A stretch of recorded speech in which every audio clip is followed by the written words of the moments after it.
Oh my God, Okay. Tomas, how are you? Hey, it's good to be here. Thanks, Chris, for having me.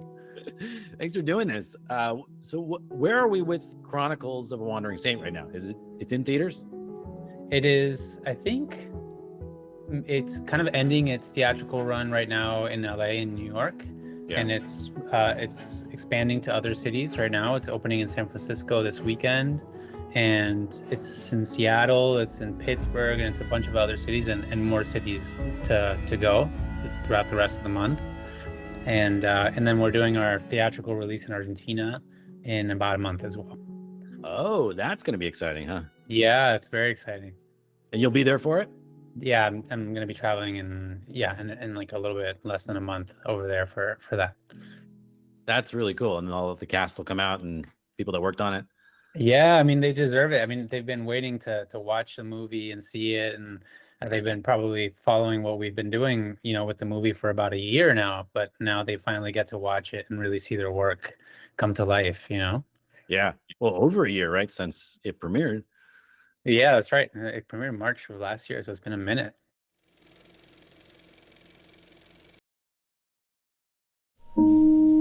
Mirá, están bailando. ¿Qué me mostrás? ¿El viento? Deja de hacer brillar tanto la capilla, que nos vas a dejar ciegas a todas. Vení. ¿Y apareció así de la nada? Así nomás, padre. Esto no es una señal, es un milagro. En el nombre del Padre, del Hijo, del Espíritu Santo. Amén.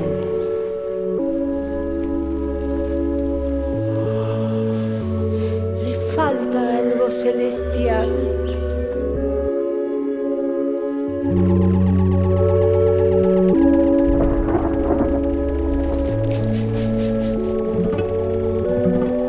No sé por qué lo hizo, pero lo hizo ella. Se la va a tener que ver con el Señor.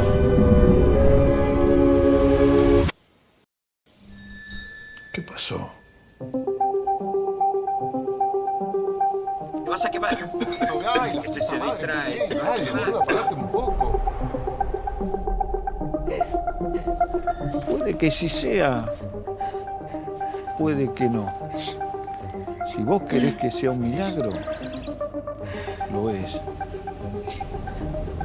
Al fin y al cabo, todo es un misterio. Nadie sabe nada. El viento es solamente viento. Las sábanas son solamente sábanas.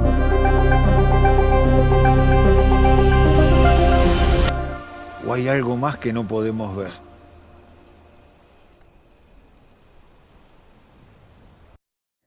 Wow. So now that it's getting out there in the world rather than just film festivals, how's the reception been? Have you talking to people that have seen it, hearing from people? Honestly, it's been a lot better than I could have ever expected and hoped. It's been, there's obviously people who don't respond to the film. I think that's what it happens whenever you put anything that you did out there. But Sure. but overall, the reception has been very positive, and I'm really happy with how people have taken it into their mindset, and walked away from it kind of feeling mostly pretty good. Yeah, I mean, I think it's your first feature, so Yeah. I'm sure any slightly not 100% positive review crushes you. But I remember when you did the AFI seminar, it was at 100% on Rotten Tomatoes, and I just checked it, and it's at 96%. Yeah, So exactly. Yeah. you must be crushed. Yeah, no. Honestly, I'm super stoked. It's still that's really amazing. high. That's Yeah. so high. Yeah. Yeah. I'm making a joke about it. Yeah. Because that is ridiculously high. And you were at 100 for so long. It was this is incredible. I've never seen it. It'd be ridiculous to expect it to stay at 100. It's just this is amazing already. Yeah. Do you get into that? Do you read reviews? Yeah, I do. I think it's maybe it's the insecure filmmaker, like first time feature filmmaker. I'm like, oh my God, what did they say? You know, what do they think? But it is also like a really good way to track how people, because, you know, you have an intention when you make a movie, and it's really good to, I think it's healthy to line up and see how people have responded, and how, what people perceive, and compare that to what your intention was, and see what parts lined up, which parts didn't, and then how to work through that for the next one. You know, at the end of the day, I'm just trying to learn. You know, it's my first feature, so I don't expect it to be like great. I just wanted to make something decent. You know, that was kind of my hope. Yeah.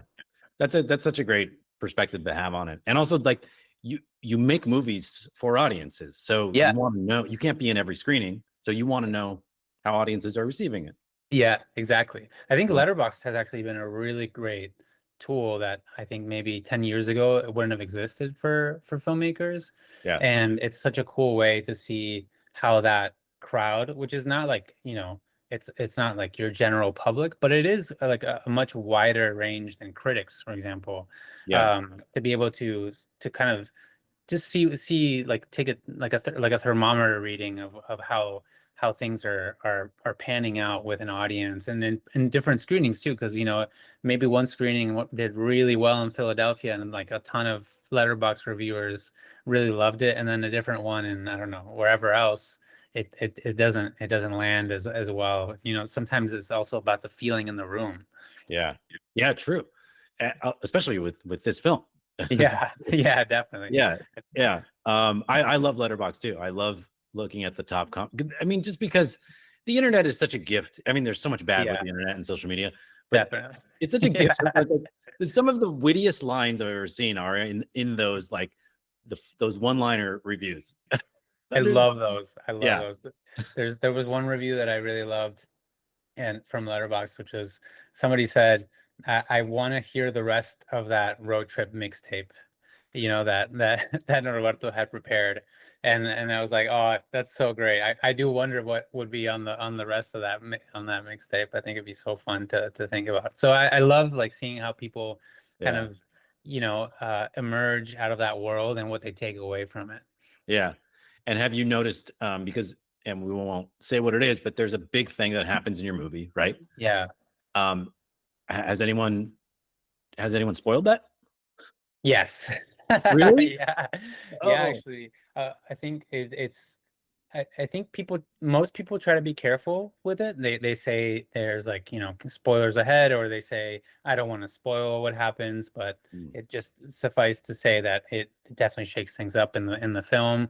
But there's definitely, you know, reviews even, and people on, like, and critical, like, critics who've also gone ahead and said out loud what happens with the twist. I think it's, at some point, I can't protect, you know, like, it's the internet, you know, like you said, it's the internet. People are going to post whatever they want to post, and I just can't control that. Yeah, that's true. And then at a certain point, it's just going to be out there, and, you know, it's out there. Yeah, it's now over a year out there, and you know, you'll be able to freely talk about it, which will be nice. That'll be about when you're on your second, third, fifth movies. Exactly. Yeah. Hopefully I make it that far. Oh, you will. Okay, so you start out, origin story is Argentina, correct? Yes. Yeah. Buenos Aires?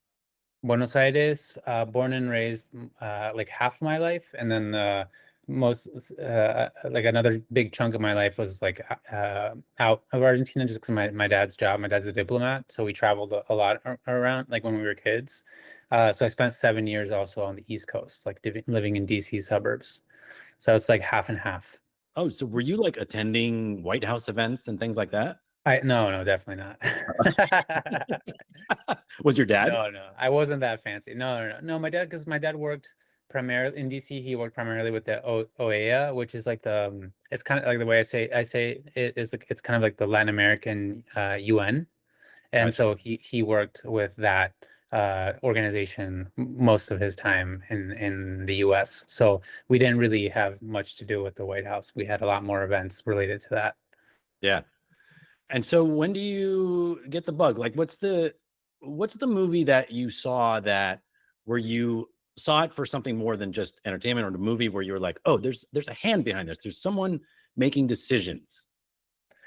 Man, that's hard to that's hard to think about. I think I'll say is like I remember because I got into film because I was making music. I was like, like I was in my undergrad, I was studying political science, and I started making music. And my music was pretty shitty, to be honest, but I loved making music videos for my music. And that was like the thing that started exciting me the most. It was just making the videos themselves. And so eventually I kind of just gave up the music part and just focused on making videos, right? And like little shorts. And a Yeah. lot of them were just kind of wordless. They were just kind of like little stories based off of the music that I was picking. And at some point I got super, super excited about that. And a friend was like, hey, why don't you like actually do this for a living? I think you might really enjoy it. And that's when I started thinking about filmmaking as a career and looking into it.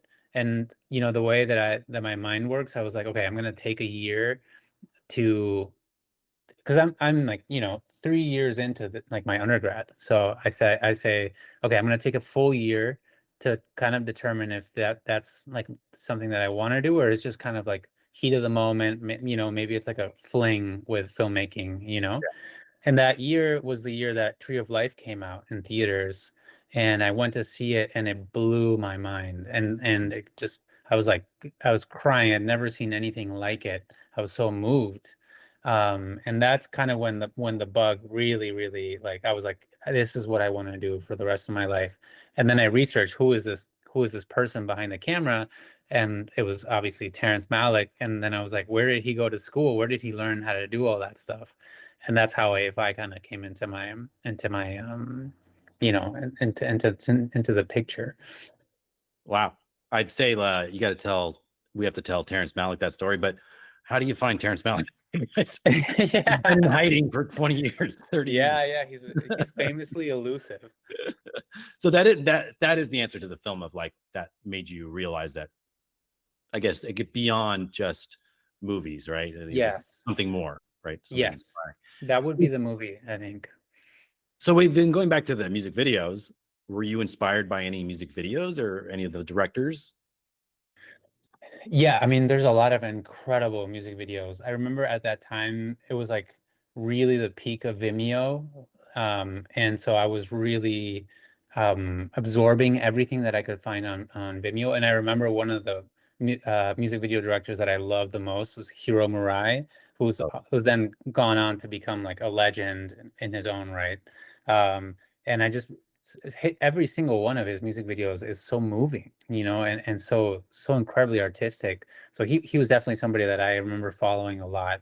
And also I was like, I would like research, who is this guy? Where did he go to school? And he's like, okay, he went to USC, so maybe I should go to like one of these schools and see if that would help me kind of. First of all, I'm in Buenos Aires at this point, so I would want to like break into the LA space and community. Yeah. And second, kind of really learn a little bit more about the craft. So you were very pragmatic about this. You're like, I'm going to take a year, if it takes, then we'll go that way. But 3 years into political science, right? Yeah. So you were kind of following your dad's trajectory? Yeah, I think at that point I didn't feel like I wanted to be a diplomat per se, but I was very interested in political science theory. So I think if anything more on the journalism side, or even just like the political theory side, like writing books about theory and stuff like that was the most appealing stuff. I think the more that I learned, the more I became disenchanted with actual political parties and the party system and stuff like that I felt like was kind of ephemeral. It would like things just change so quickly, and it doesn't really create much lasting change. And it was there that I really felt like I discovered culture as the most important political tool that people have, that society has as a way to kind of change our value system, and not just like a quick political party change that lasts 4 years. What do you mean by that culture? You mean art, or do you mean? Well, yeah, exactly. Art. Yeah, absolutely. Yeah. Oh, interesting. So you by studying it, you were studying cultures that were affected by the art of the time, and how exactly. Yeah. So I ended up making my political science thesis about like a art movement in Argentina from like the 20s and 30s that was like a labor, like went in line with like the labor movement of the time, but really like depicted working class conditions in a way that had never been depicted in Argentinian art before, and how that really helped change a little bit of the value system in Argentina and Latin America as a whole. So I was really intrigued by the way that art could change your mind without having to convince you, but instead of like by moving you, it could make you think and be engaged in a different way than like the political system ever could. And so then you're studying political science and you're discovering. Yeah. Then you find Terrence Malick in film. Yeah. Did you start to bring those together? Like movies can change the world. Yeah. So that's kind of how all of that really came together. I was like, those two dots were connected for the first time in that like third year of political science.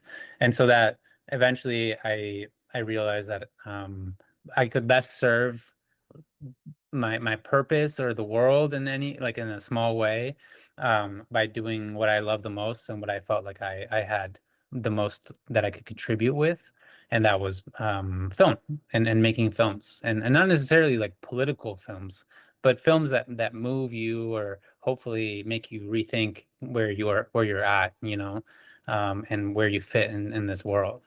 Yeah. And or like your movie Chronicles shows you another world that you don't really know, but you identify with it through Exactly. of it. Yeah. And that's a good sell, right? Probably when you're telling your dad that you're changing your career path. Yeah. You're like, no, it's still political, but it's movies. Exactly. No, I mean, fortunately, my parents were really supportive, and my mom's an artist. She's a painter, so she really got it, and it was like it was like they both understood, kind of where I was coming from, and they could see how passionate I was about it. So they were very supportive. They did say though, we're not going to pay for you to do that anymore, So if you want to do that, you go for it, but we've already run out of money at this point. Good luck. Let us know how it goes. Yeah. But you got into AFI first try, right? Yeah. Okay. And so then was it your first time coming to Los Angeles, relocating for AFI? Very first time ever. I had never been to Los Angeles, and I arrived, kind of 2 weeks before starting school. So it was a very exciting time. Yeah. Was there any kind of like, culture shock, or I mean, what was your first reaction to the city? First of all, I thought it was massive, like so spread out. But then, I think those first months here, I guess, I am here right now. Yeah. They really kind of filled me with this kind of wide-eyed wonder of like this kid fresh off the boat from Argentina. Because starting at AFI, like those first few months, we had like Damien Chazelle come in and show us La La Land, and Barry Jenkins show Moonlight, and Sofia Coppola show The Beguiled, and so it was, and Scorsese was Silence, and so suddenly it was like, what a good wow, year. Jeez. It was a great year. It was a great year. So I was like, wow, I'm right here in front of my heroes, and they feel so close, and what an extraordinary place to be, that this is like such full of such film, like love for film, and passion for film. Yeah.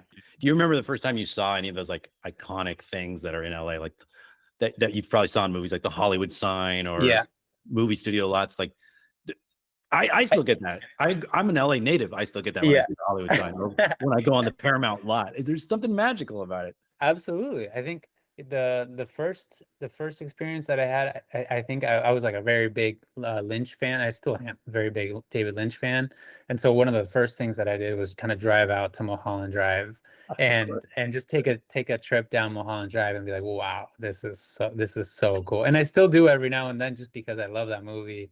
And I love kind of the mystery also that LA has to offer beyond like kind of the glitz and glamour that has already been shown so many times. Yeah. Well, and then quickly, just because I know how AFI works, it takes over your life and you have no time to look at the city. So it's like, it is all consuming. It is. It's kind of good, I think, for especially people that are relocating, like a big move like you did. Yeah. give you structure, forces you to meet a whole bunch of new people, your new family. But let's talk about those first days, right? Like you're meeting Yeah. everyone. It's a lot to take in, I assume. It's so much. Yeah. It can be overwhelming for some people. Some people are more social, maybe. How did you deal with it? I was so nervous. I remember coming to AFI and for me it was like this feeling like, they've handpicked the very best like from all around the world. And I was like, I don't my goal was to not be the worst director in my class, and and just show up and not be the very worst. But if I was the worst, it's okay, just to make it through first year. And I remember the most nerve-wracking day was the real day, which you were hosting, obviously. And so seeing everybody's work and waiting for my work and being like, wow, is my stuff gonna be like, is it because that's how people start to really team with each other, is based off of what they like when they see like people's work displayed on the big screen, and you're showing your work for the very first time in front of 120 people of your peers, and you want to impress them. And so it was very nerve-wracking. I was so Well, nervous. most of the class had never had their work shown on the big screen. Yeah. That's one thing. It's huge, right? And then the peers that you're about to spend 2 years with and you're trying to impress, now you're showing it to them. A lot of people haven't shown it to an audience. So there's like so much that's a new experience. Yeah. That you're so exposed in front of these Oh people my you're God. trying to impress. Do you remember what you showed? I showed a clip from the short film that I finished right before AFI, which was kind of the central piece for my application. There's a short film called I'm Buenos Aires, and I showed like 5 minutes from it. Or I don't know, I don't remember what the limit was. I think it was 5 minutes or 3 5 minutes. minutes was the max, yeah. And the people that showed all 5 minutes, I was always angry at. Yeah. you might have been angry at me. It was always the directors, because they Yeah, needed it was to get always the every directors. frame in there. Like it's important. Yeah. Yeah. Like 5:06, those squeezing those 6 seconds. And then you do it, and then you're like, okay, there's the relief. But there's then the first break after your screens, right? Because that's during the breaks was when everybody would go find each other and talk. Yeah. Do you remember what that reaction was? Yeah, I remember a couple people coming up and being like, "Wow, I really loved your short. We should talk. We should continue to work together. We should team up for cycle 1 or cycle 2 or whatever." Yeah. So that it was cool to feel like at least some people had found what I did interesting. Yeah. I know that's such a tough day, and you know what?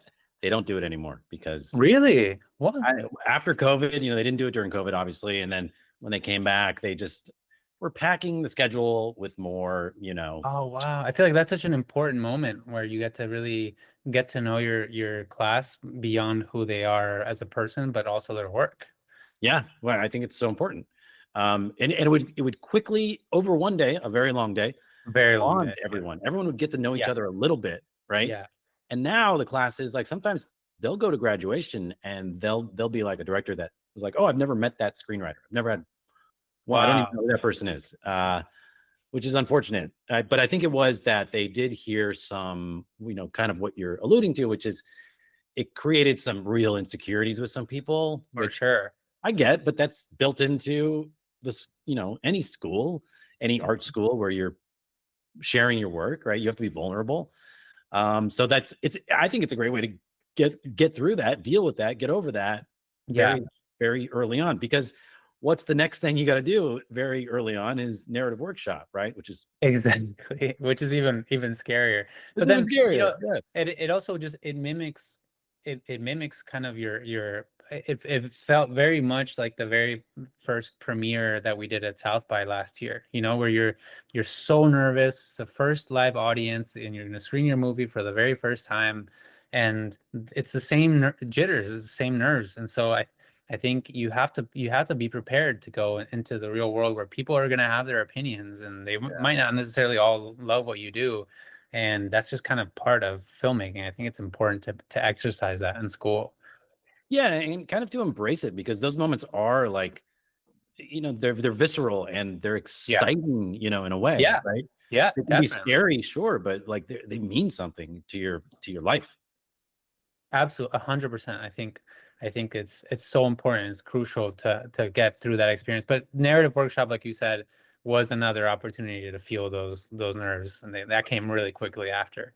So wait, so because like this is a podcast for the general audience, the world, not just AFI people, you explain what narrative workshop is. So narrative workshop is like a class at AFI that, during your first year at AFI, you make 3 cycle films, which are 3 short films that the school um, kind of helps you put together, and you team up with your crew, and so you make 3 films throughout first year. And every time you finish your film, you screen it in front of your entire class in the school's theater, and you and your team sit up at this on the stage.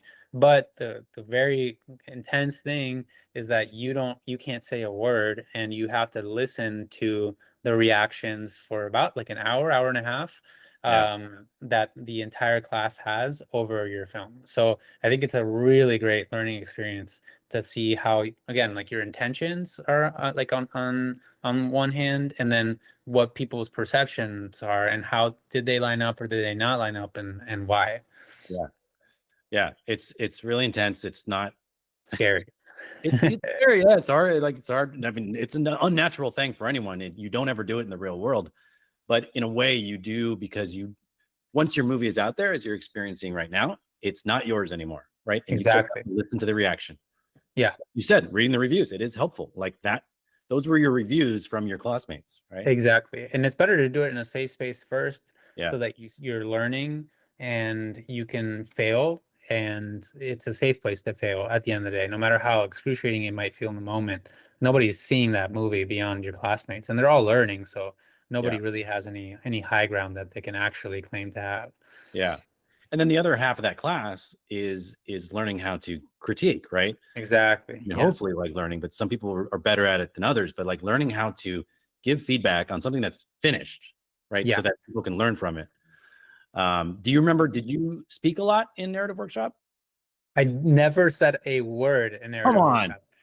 I was Serious? I'm telling you, like, Yeah.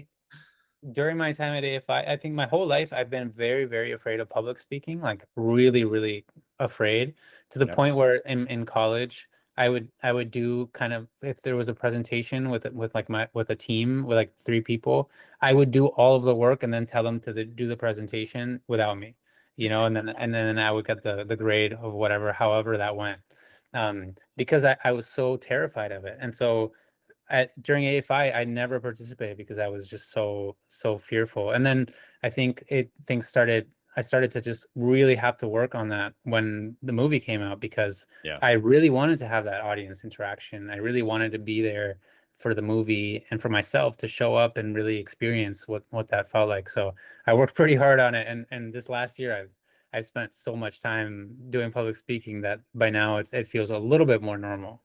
Yeah. Well, you honestly, you seem like a natural at it, and you're so like just articulate about the process and about your film. So it's too bad you were holding back all that time, but I'm sure Hey. that's just the public setting. I know that you talked to your colleagues one-on-one and in the Definitely. directing Yeah. class, right? Oh, That was yeah, part for of sure. it. Yeah. Definitely. Yeah, but I was always too scared when it was like 100 people in that classroom. I was like, nope, I'm just gonna sit here quietly and listen. Yeah. No, it is intimidating. That part is intimidating too, because I've Yeah. had enough and witnessed it. And the people that are just way, way too confident, they're usually the blowhards, and Yeah. the one's always talking no matter what, and saying the Yeah. same things. Yeah. So you have to filter all of that. You do have to filter that. Yeah. It's a lot.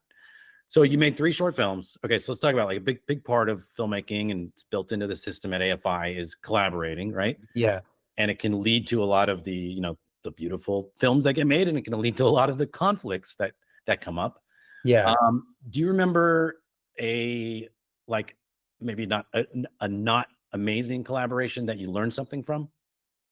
Yeah, I mean, I think it just happens when different people are put together, different personalities, different charismas, like they're just put together.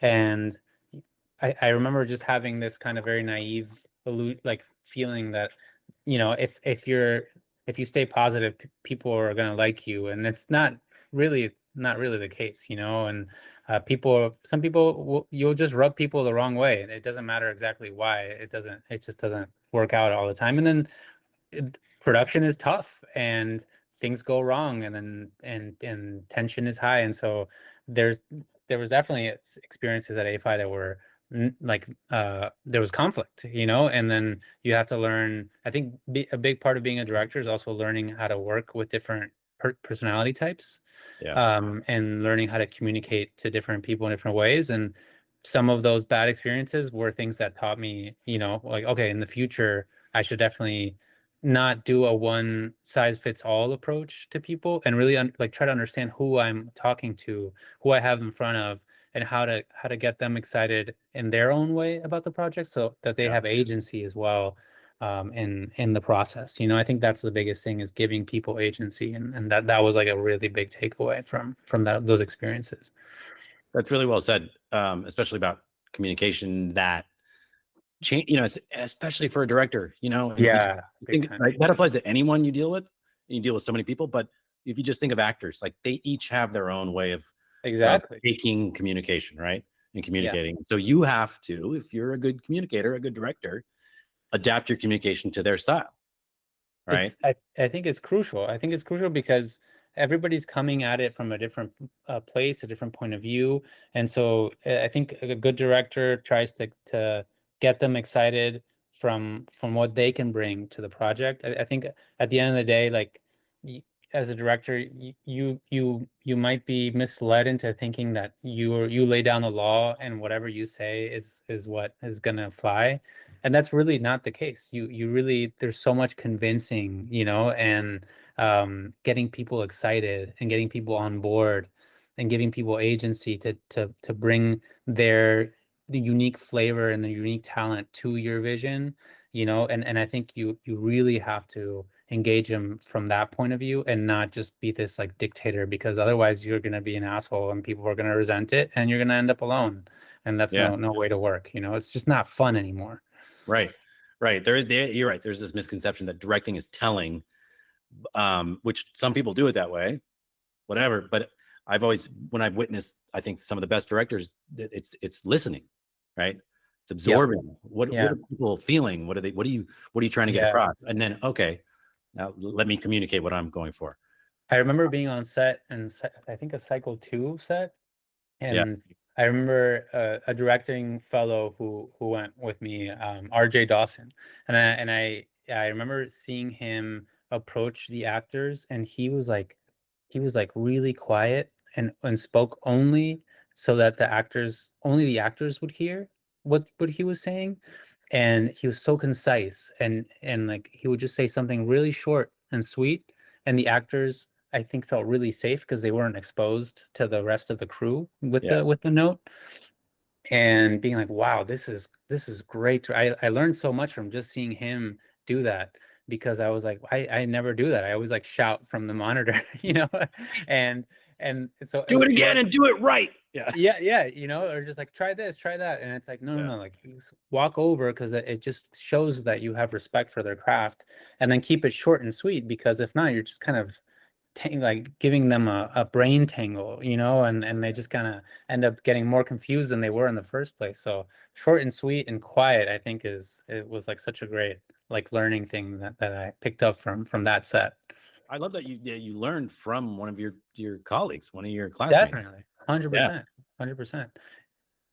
So besides then RJ, who's a teacher, or let's just say, like, what was something that you learned in that first year that you would like kind of cracked your mind open to, like, oh, like that light bulb moment of filmmaking? I mean, there's so many moments, but if I have to name like one teacher and one class that really did that for me, it'd be Rob Spira's class. And he's a legend among AFI alums for very, very justified reasons, because he has, first of all, like a huge passion for film, but not only that, the way he communicates that passion and those little bites of knowledge are incredible. And the thing that I remember he said that I still think about all the time, is that your job as a director is to listen to the film, not to talk over it. And I always felt like, wow, that's so amazing in so many ways. And it really challenges you as a director to put the ego aside and really focus on the evolving organism that is a film, and what it needs, and not what you like think it should be for your own selfish reasons, you know? Yeah. He's like such a poet, with He's the way, amazing. Yeah. because he could, like, have a, like, very concise thought, and it meant so much, right?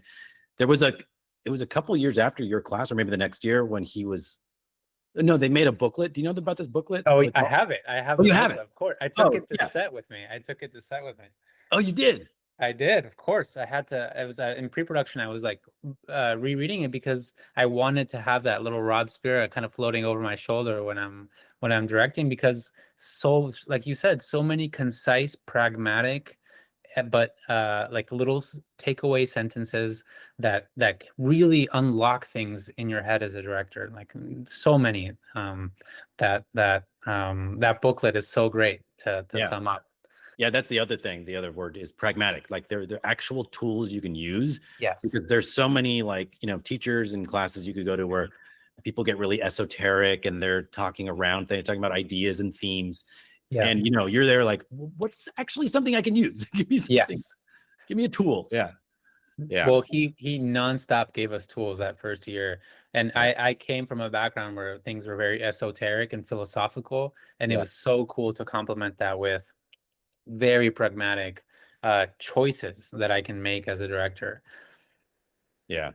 So, and then you go to the second year, and you make this thesis film, right? That when we talked, when you were here with Chronicles, which I thought is very, like, it's dark, but it's very, it's beautifully made and beautifully designed by your production designer. But you talked about it, and I didn't know this until you brought it up, and now it's obviously years later. You said you can't even look at that movie. It doesn't feel like you, because you were making films to impress your classmates. Yeah. And I really want you to talk about that. Yeah. Oh, you want me to just completely humiliate myself? That's Not no problem. This is No a very problem. important message, because I think a lot of people fall into this, but they don't know it when it's happening. Yeah. And it's you realize it too late. So this could be for people that are going into film school to think about. No, I stand by that. What I said, the feeling was that I was really caught up in making like the most serious, the most heart-wrenching, the darkest, film I could possibly make, and try to like do it in a way that I felt would impress my classmates or festivals. And I got, obviously, like, there's a lot of things that I am proud of from that process. Yeah. But I do think, after doing that, I realized, like, okay, like, I needed to get that out of my system, but I don't want to be making movies for other people. I want to be having fun. Like, at the end of the day, movies for me are just about like making fun stuff with your friends. Like, that's the core, of what movies are. Even if you're making a serious film, the process can still be enjoyable. It doesn't have to be so heady and so strategic, Yeah. And so I think that's the biggest takeaway, is make a movie that you as an audience member would enjoy. That's the only thing you have agency over. You don't have agency and over how it's gonna do afterwards and who it's gonna impress. And obviously that short, it didn't go to the festivals that I had hoped it would go, and it didn't make the huge splash that we always dream that our thesis films will make. And I think it has a lot to do with just that mindset that I went into it with. Yeah. Yeah. It's like it doesn't feel like you. It like thematically, it doesn't, especially after seeing Chronicles, but the craft, you have such a control of the craft, that you see across those films, and other shorts that you did before Chronicles. So it is definitely, it's you, but it's not you. And it was exactly, yeah. It was so beautiful to see Chronicles and see like this lightness and this charm and this like soul, but it still has so much meaning, and it's so infused with like, like you're saying something, Yeah. So it's so great, like, to see somebody go through that and kind of like realize realize themselves, you know? Yeah, and that doesn't mean that I have to be stuck in like one tone or one mode of filmmaking, you know, my whole life. I'm okay that I made that short at that time because it was who I was at that time, you know, and I needed to do that to realize that that's just not the way that I wanted to make it. And then doesn't necessarily mean that everything that I will make is gonna be, you know, fun or playful or like, but I should always engage with the mindset of like making a film that I'm passionate about, that I am excited about, and that I would like as an audience member. And that's kind of the best, most authentic thing that I can do. Yeah. Yeah. Well said. Okay. So when you're in your second year, you get going to graduate. This, you know, this whole theme of this is like after film school. Right. What were you thinking about as far as like, what do I do next? How do I start a career? There aren't a lot of classes dedicated to that. There wasn't a lot of talk about here, right? So was that just, you know, you have to figure it out on your own? What was your plan? So I'm going to be completely like brutally honest here. And my plan was that somebody like A24 was going to like pick me out of the pile of millions of people and be like, you are going to be the next Ari Aster. So here you go. Here's $8 million. Go make your first feature. Have fun. Total creative control. And you're going to make this within like a year after graduating AFI, you know? And so essentially, I was completely delusional, you know, because that's just... You're not the only one thinking that, right? Like that's a lot of people, especially when you come to AFI. You think just because you went to AFI, that's those opportunities are just going to land at your doorstep. And granted, they do land at some people's doorsteps, and it does happen, but it is like 1 in 5,000, you know? And so what if you're not that lucky 1 in 5,000? And like, well, you have to figure a way to make your movie out. Otherwise, it's just never going to happen. So it was changing that mode of like things handed to you, and instead going into like, okay, I got to create this no matter how much money I have, no matter what I have like resources wise, I have to make this happen. Otherwise, I'm going to spend the next 10 years dreaming about my first feature, but it's never going to happen. I'm going to become jaded and I'm never going to make a movie, and I'm going to end up doing something else. Yeah. How long does that take after graduation? I think it takes a couple of years. I think, at least for me, it took... another friend from AFI, also a really talented director, Al Kalik, said it takes 2 years to go to AFI. It takes 5 years to get out of AFI.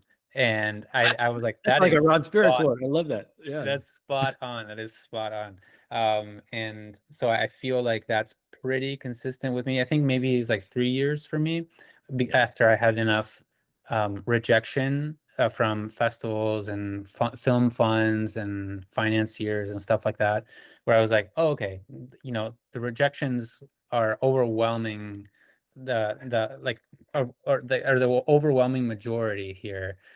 What can I do to kind of get my foot in the door that doesn't include somebody else opening that door for me? Yeah. Did you have to do anything? Did you have to take any weird jobs in that time?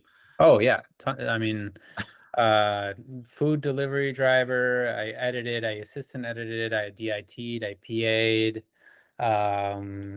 You name it. Still to this day, I have to take odd jobs to pay the bills because, you know, indie filmmaking, as you know, it's incredible, but it's not so financially rewarding yet that I can live on that exclusively. Yeah, there is that misperception. It's you had a movie that won an award at South by Southwest. You got nominated for Spirit Awards. Like you've made it, you know, but that's not the reality. No, man, like that level. I was at the Spirit Awards, you know, in March. It was March. It was March. I was at the Spirit Awards, like walking the red carpet in between Jessica Chastain and some other huge famous actor. And the next day I was delivering pizza with Uber Eats at somebody's house, you know, and that's just kind of that is the real life story of being an indie filmmaker, that like micro budget indie filmmaker, right? Like if you're probably making from a different in a different budget range, you would probably not have to do that. But I made my way with micro budget, like it was very, very small. Yeah. Well, your payday's coming. Your payday. I hope so. at least I'm happy. I'm happy with the choices and the journey, and I just try to, like, I stay optimistic because things have been growing, you know. So that's all that matters. All right, so it takes a few years, and then you decide, I'm going to write something for a specific budget, for a specific place that I can direct. Is that kind of the? I mean, you're making me sound smarter than I was, because my first instinct was like, it's like towards the end of the school year, second year, so towards graduation. I wrote the first script that I write, my first feature script, is like this insane $100 million movie that I'm never gonna make, you know. But and so that was the first one that I wrote, and I still have that script. I still really love it, but it was just not going to be something that I could make right away. So then I was like, okay, I got that out of my system. Now, what can I make that would be more doable as a first-time filmmaker? So then I wrote the second script, and that's the script for Chronicles that I started writing towards the end of that year. And then so it took me, 2.5, 3 years to really develop that into the shape that you see on the screen today. Yeah, it changed a lot. What changed it? Was it people's notes, or was it your own, like, oh no, this isn't exactly what I want? Or was it the practicality of like, oh, I need to keep whittling it down to make this shootable? I think the first two. I don't really I didn't try to limit myself from a production point of view yet. I already knew that the scope of it wasn't massive, just from the general shape of the movie. So I tried not to write as a producer, because then I could preemptively limit myself that maybe some collaborators could find a really cool way to make it work for cheap, which we did. So I'm happy that I didn't limit myself, because we have VFX in the movie, and we maybe wouldn't, if I had limited myself preemptively, we wouldn't have had those scenes. But fortunately, we were really lucky to work with people who knew how to make those things happen on a budget. So I think the other two are really about it. It's like where you're at, how a script kind of evolves as you're evolving and your understanding of it evolves. But ultimately, it's kind of crazy how it comes back full circle. It's like you start with this original intention, you go through so many drafts of, wait, it's too much in this direction, it's too much in that direction, and eventually you end up kind of at the same thing at the beginning, but simpler and more effective. Yeah, and I because think that's put it through that stress test and that you did exactly. It's a stress trainer. test for sure. The script ends up being like, no, this is too broad comedy, or this is too serious, or this is too, and eventually kind of ends up landing at the sweet spot. And I also have to credit, I started a production company with my friends after AFI, and the heart of that production company, called Plenty Good, is our workshop process, and we workshop each other's scripts all the time. Every time we have a new draft, we workshop it, and we workshop it like for hours, Really? And we really dedicate like a long time to helping the other person find the tools, and the vision for that script. And so much of the shape of it has to do with those workshop sessions, where I would show draft after draft, and they would give me notes, and there was a kind of tough love that you need, where people are like, this is not working, and me crying and being like, this is the 20th draft. What do you mean it's not working? Am I ever going to figure this out? Like, I'm a terrible writer, and to continue. And then they pick you up and like, just keep going, like, focus on this. This is working, focus on that. And so I think it's so important to have people that you trust, that understand who you are, and not the movie that they would make with that script, but what you're trying to do, and encourage you to dig deeper and make it better. Yeah, that's always the challenge, especially for younger filmmakers, is filtering that, is figuring out that balance of not trying to please everyone. Yes. Yeah. You went through that at AFI, as we talked about. Exactly. I love the idea of Plenty Good, and we had talked about it a little before, of it's 3 other directors, right? Yeah. That you went to school with. So it's 4 directors, which, usually their directors are, competing with each other for the same jobs. There's one director on a movie. But you're all supporting each other, which is really cool to see. Can you talk about that? Like that, You said early on when you were at AFI, I don't want to be the worst director in the class. So you were already going in, and everybody feels this kind of semi-competitive nature of that discipline specifically. Yeah. And you guys, it seems like you went the opposite way, and you're like, let's support each other. Well, the interesting thing is that the directors are from 1 year below me, right? So it actually just started out of friendship because I became friends first with Samir, who's Colombian, and we hit it off immediately, South American connection, and we started playing soccer together. And then we invited Ciro, he's Italian, and he would come play soccer with us. And then eventually it kind of extended to it's a soccer thing.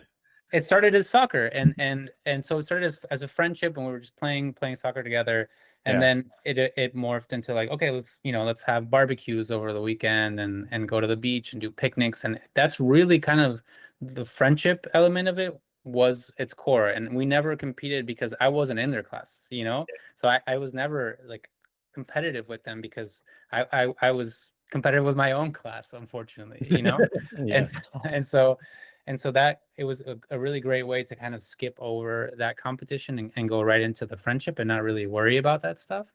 And then from that we started workshopping each other's scripts, and from that workshop stemmed we started adding producers, and from that mix is where the production company was like, hey, how about we make a movie and we make each other's movies, or try to, at least as much as we can.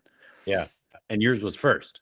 Mine was first, yeah. And now we have the next movie coming up, and it's going to come out for sure this semester by Samir. So that's the second movie of Plenty Good, and it's coming out very soon.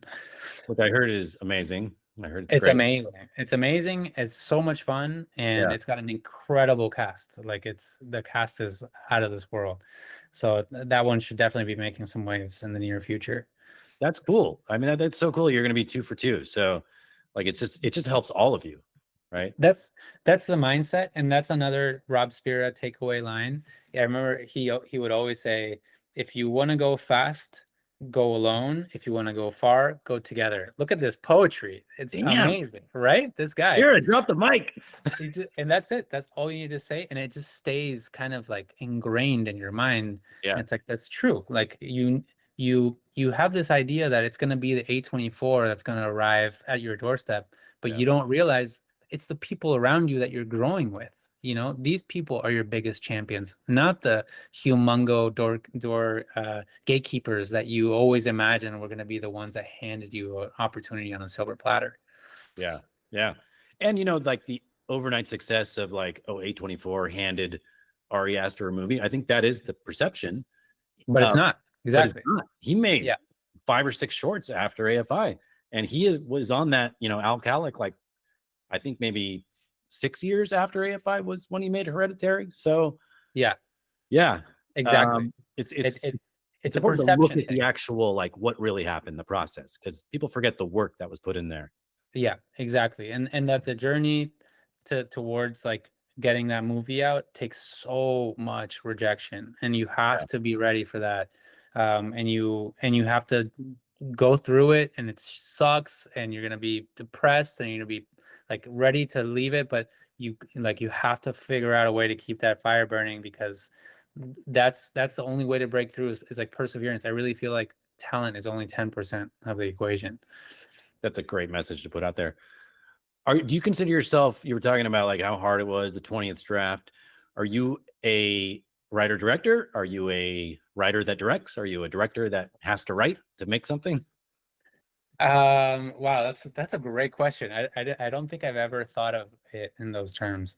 I feel like I'm a writer director because I do really enjoy writing.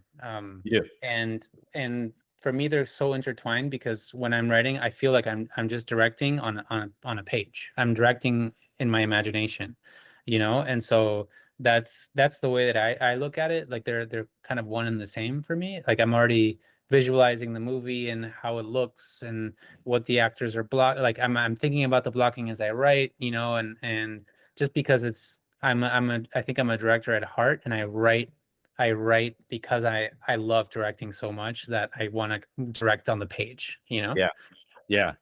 So you're writing in a very visual way. Yeah. Like how you see it. Yeah. I love that. Usually it makes for a more entertaining read. You would think, though, but I I will say I've learned to pare down my descriptive language. That was another like great learning lesson for mentors and friends.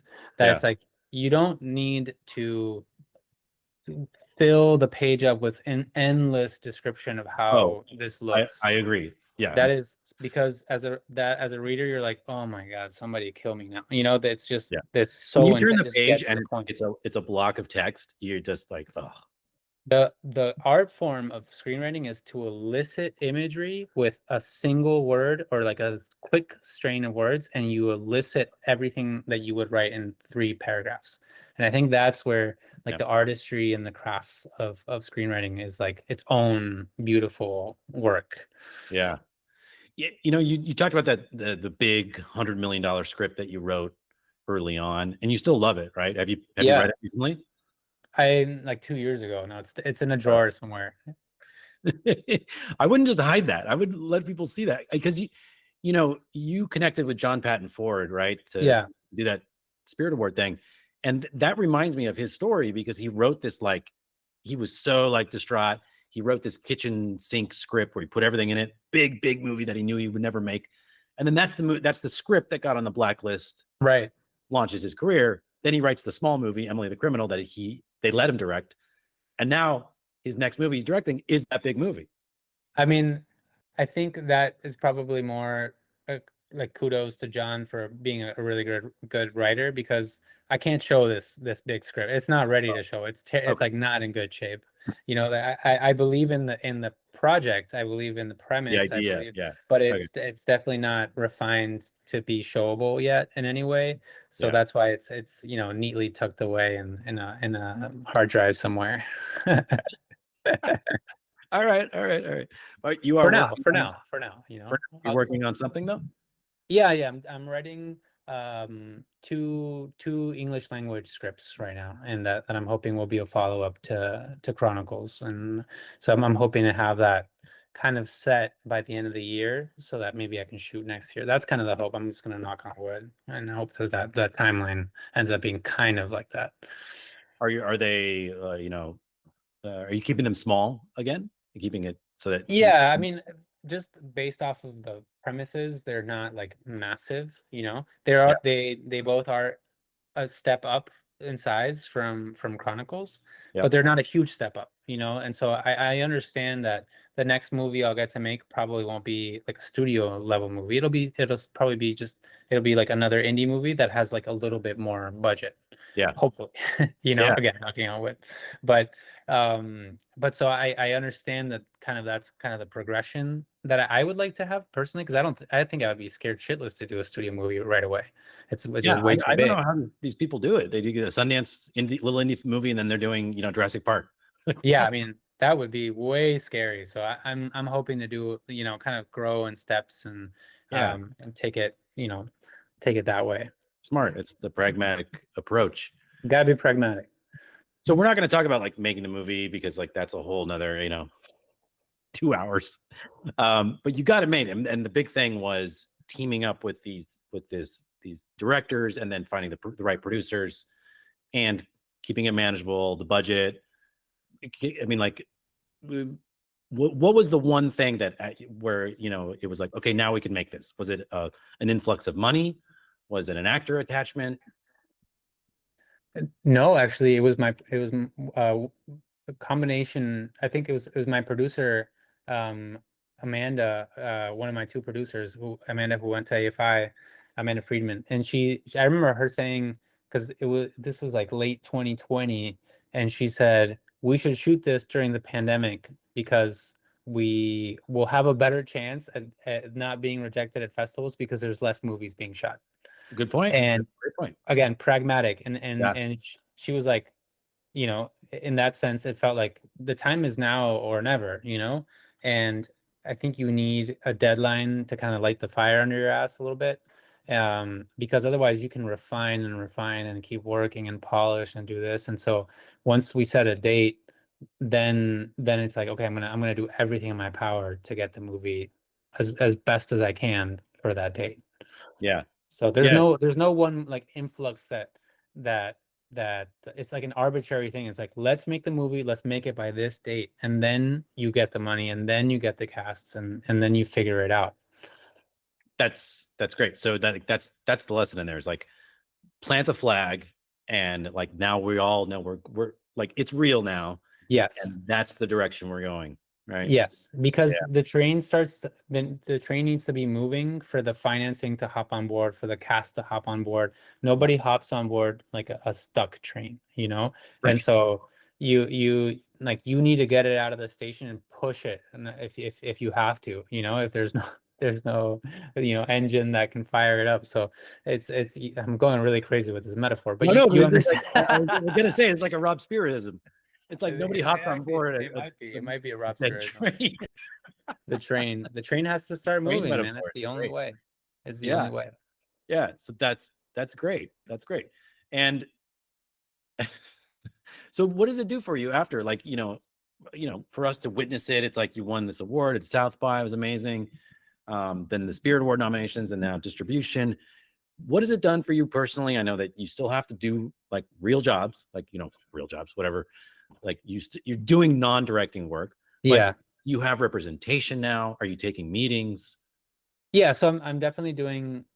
I think the coolest thing about the movie, having done all of that, is that it kind of made a little blip on the radar of the industry, right, for the first time. So even though it's not like this massive thing, it's considerable enough that it helped me get representation, and I'm being sent out to a lot of general meetings, and I'm meeting with producers and financiers and people who could be interested in the next project. But ultimately, I think what it did is give me the confidence to say, like, hey, I've made a movie before, you know? Yeah. And so when I talk about making a movie, I don't feel as much of an imposter as I did before, you know? And it's Yeah. like, look, hey, this movie exists, you know, it's a real movie. We made it. I've already directed one. I know kind of what to expect. And I feel like I want to keep doing that. And it gives the biggest thing that it gave me is that kind of stimuli to just kind of, an encouragement to just kind of keep going. Because you have like a little bit of heat in the moment, you have a little buzz, but then the next cool director comes up and they have like an amazing movie, and they make a splash, and it's everybody has like their 15 seconds, and Sure. so you can get very quickly lost again. So the biggest thing to take away is that, like, hey, it worked, like this experiment worked, Yeah. and now you just do it next time, try to like scale up a tiny bit next time, and just keep going. Yeah.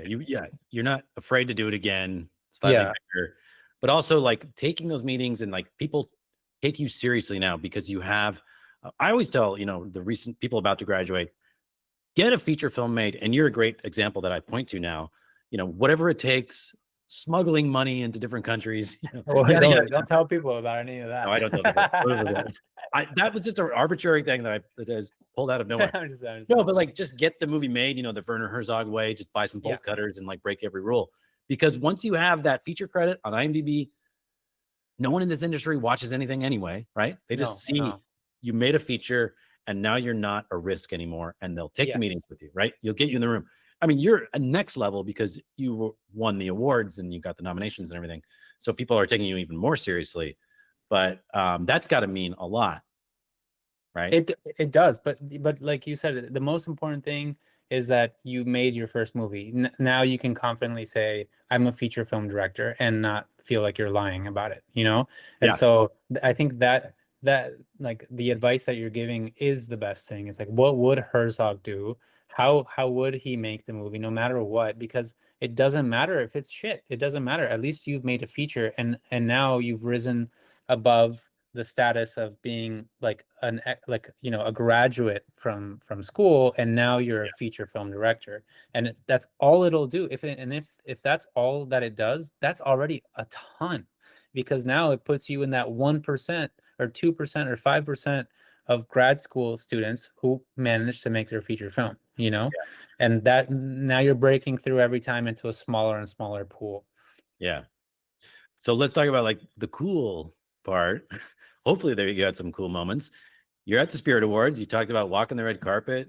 was it Kate Blanchett? You said you were next to? No, it was Jessica Chastain. Jessica Chastain. Yeah, no, it was incredible. I was like, she's amazing.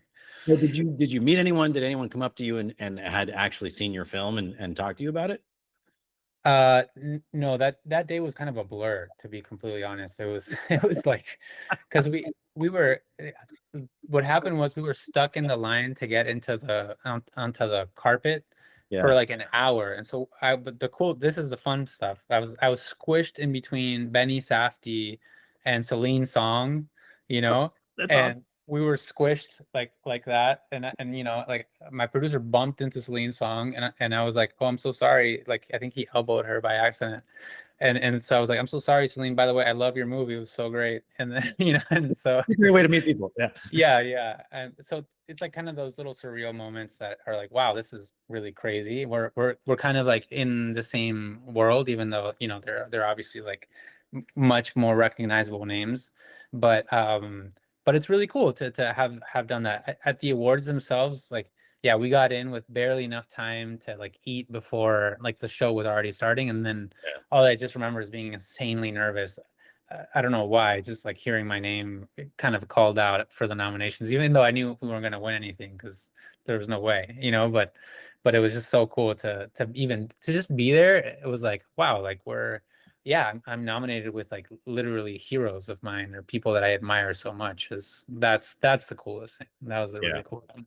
What a great memory for your first one. And like a testament that's like it's worth making a little indie film. Like at the end of the day, this is like a tiny movie that's competing against these like A24 Focus Features, Amazon. Like it was, and we were there, you know, and we weren't the only ones, but they're definitely like the smallest one probably. Well, technically, you got nominations without any distribution, right? Yeah, exactly. So Which is I've never heard of before. It's that's why it's like you just got to go for it, and you never know what's going to happen. The only reason I submitted to Film Independent in the first place is because a friend convinced me to do it. I wasn't going to do it. I was like, I'm not going to pay this money to submit something there's no chance we're ever going to get nominated, you know. And she convinced me. Shout out to Beto, who convinced me. It was like, please just do it for me. And I was like, fine. And we submitted, and then it's insane what it did for us. So like, just you have to send that Hail Mary, and if you send enough Hail Marys, I think one of them might land, you know. But you got to send like 100 of those, and one will stick. Very thematic to say Hail Marys with, you know, it's Chronicles of Wandering Saint. on theme. But again, because like you've been a great, like, I'm just so glad that you did all this, because I can point to you for all of this stuff. But I tell people now, I didn't know that you could do that. You could just submit to the Spirit Awards. With a film, like almost like a festival, and you could be nominated. Well, the trick is that you have to have at least premiered at one of 8 festivals. So it's like the 8 kind of big festivals around the world. So that is what makes the pool considerably smaller. Gotcha. But you know, there's a ton of movies that premiere at those at those big festivals. So it's still like and the competition is insane because you got really amazing movies coming out of each festival. So that's why I didn't have my hopes up. I think the mindset is send it, forget about it. Like that's kind of the, like, don't expect it, just keep sending and keep moving as if you were never gonna get that, you know. And you'll encounter some like really cool surprises on the way. If you keep your expectations low, everything will be like an insane, you know, surprise. Okay, that's amazing advice. Okay, we're gonna do, because I'm gonna be respectful of your time. We've been over. Yeah, no worries. I'm good. I'm totally. Oh, okay, cool. But I was just gonna do some more like rapid fire. Sure. Yeah. I'm down. Where were you on the night of November 12th? No. This is a more like very pragmatic thing. Is there a piece of equipment or software or something very tangible that someone out there could purchase that has made a difference in your directing career? In my directing career? In filmmaking, or you know, I guess maybe even like you use as an artist, inspiration. Honestly,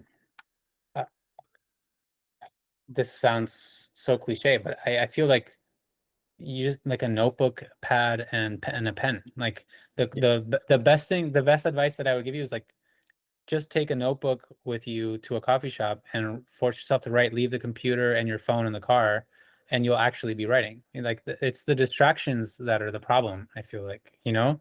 Yeah. And for a writer and director, that is all you need, as far as equipment. Because if you're a DP, it's a different case. If you're a producer, it's different. If you're a production designer, there's different things that you can get. But as a director, I feel like software, no, like, and I storyboarded my whole film on like pieces of paper, you know, Really? and yeah, and I think so. Your capacity to visualize is your biggest advantage, you know. So to get in the habit of consistently visualizing your work, in a way that maybe is like direct, like a piece of paper and a pen, is, I don't know, maybe this is too romantic, like overly nostalgic, but I stand by it. No, I love it. That's how you write? You write longhand? For the first period, yeah, Yeah. I'll write with a pen and paper for a while, when I'm just kind of like, it's just kind of stream of consciousness, like what random thoughts.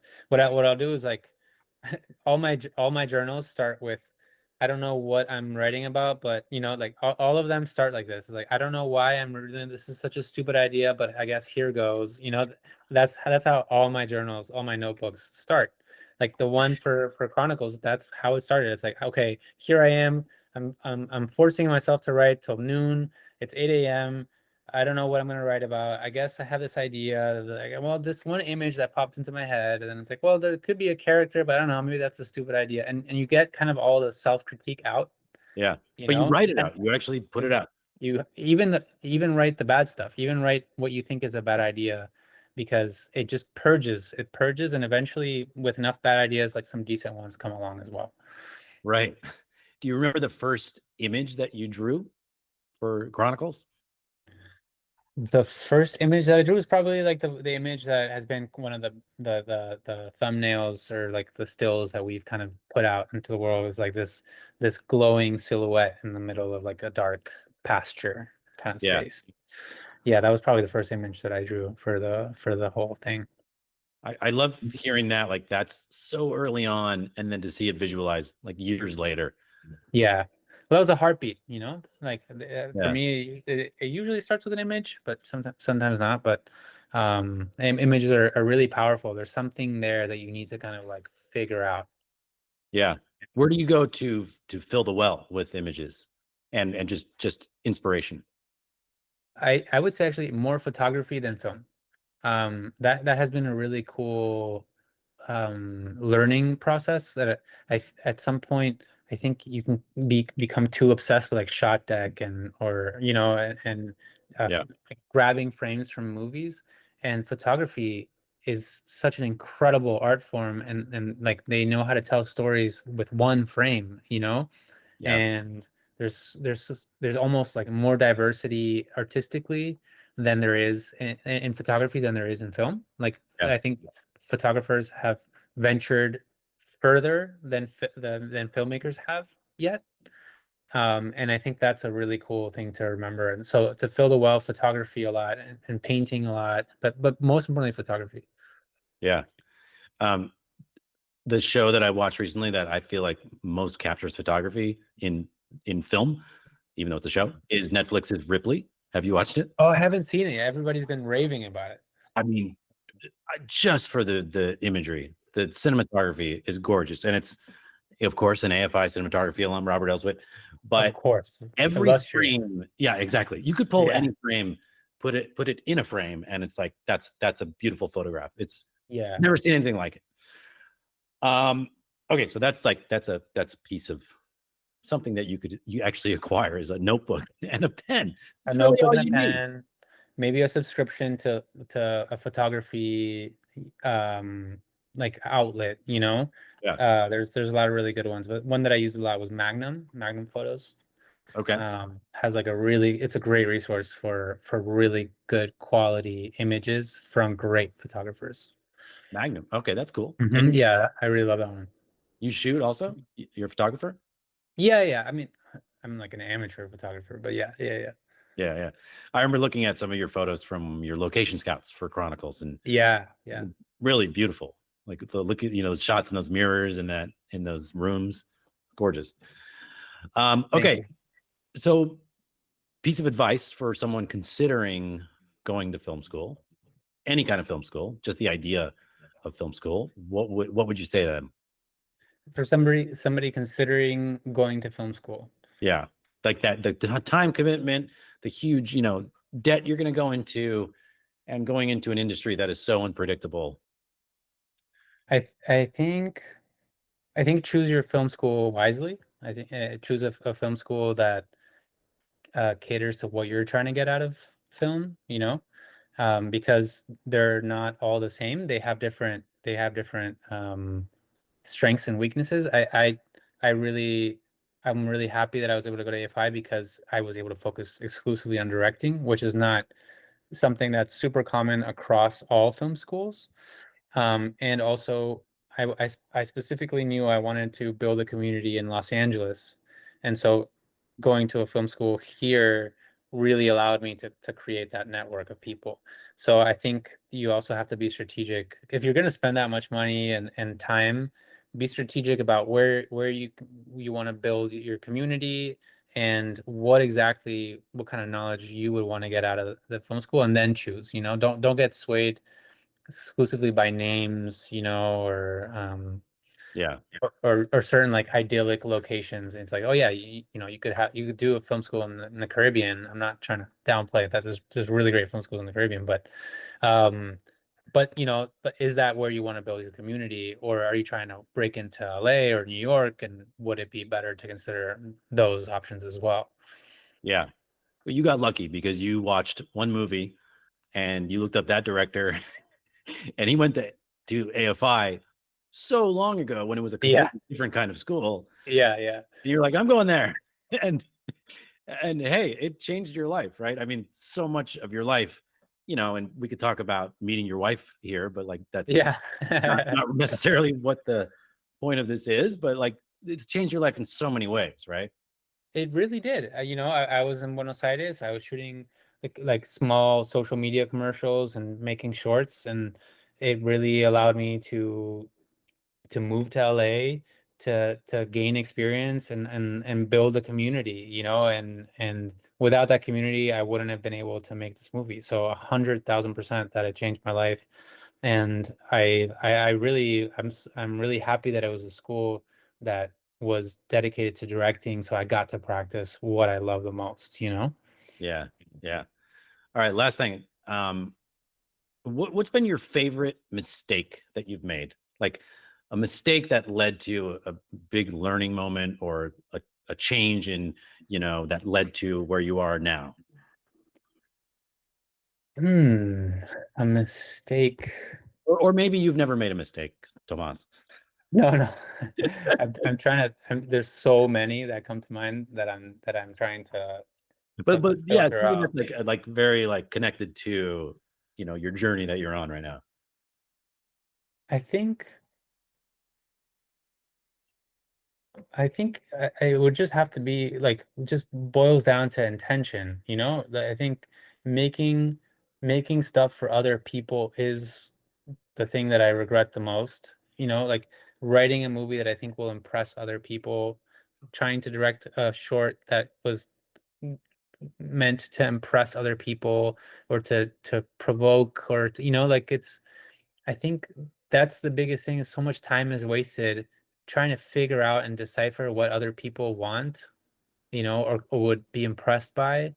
And if you're gonna be happy making it, then you should not waste the time that I wasted, and just make something that you would like. Because then at the end of the day, no matter how well or how well it does or how well it doesn't do, you're gonna be happy because you made the thing that you wanted to make, and I think that's the only thing that you have agency over. Everything else, it's kind of like a luck, and things have to line up, and it just so happened that this person happened to see it and happened to give you advice and or help you with this or help you with that, but you don't have a lot of agency over that stuff.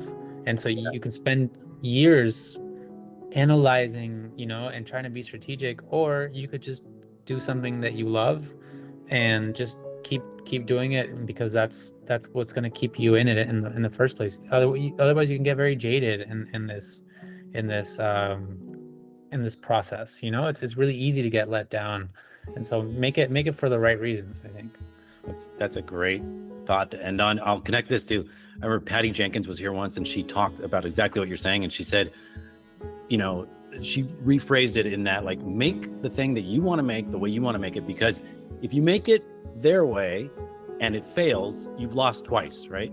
Yeah, exactly. If you make it their way and it does well, you've still lost once, right? But if you make it your way and it fails, you won once. And if you make it your way and it succeeds, like Chronicles, you won twice. Exactly. So I think that's the biggest takeaway. 100%.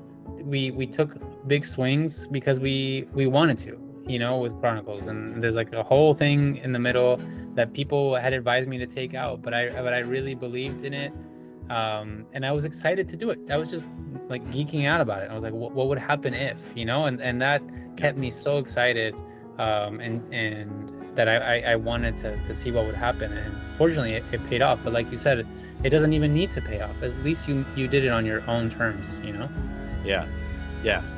Thank you for not spoiling the movie. I tried. But I do have to point out, like, there is so much joy in what you did in that thing that we're not talking about. You need to go see it in the theater and experience it with an audience, because it is wild, and it's nothing you've ever experienced in a movie, and that's all we'll say. That's great. Tomas, thank you for spending so much time with us. Love you, man. You're one of my favorites. Thank you, Chris. You are a great speaker. Don't let anyone tell you you're not. Thank you. Keep doing it. Thanks, Chris. I appreciate it. All right, man. We'll talk soon. All right, talk soon. Thanks so much. Thank you for tuning into the After Film School podcast. If you're interested in supporting the show, please reach out to us. For more information and to join the conversation, visit our group Telegram channel, After Film School Podcast, where you can ask follow-up questions and engage with our community. The link is in the description. Don't forget to subscribe and follow us on Instagram at After Film School Podcast.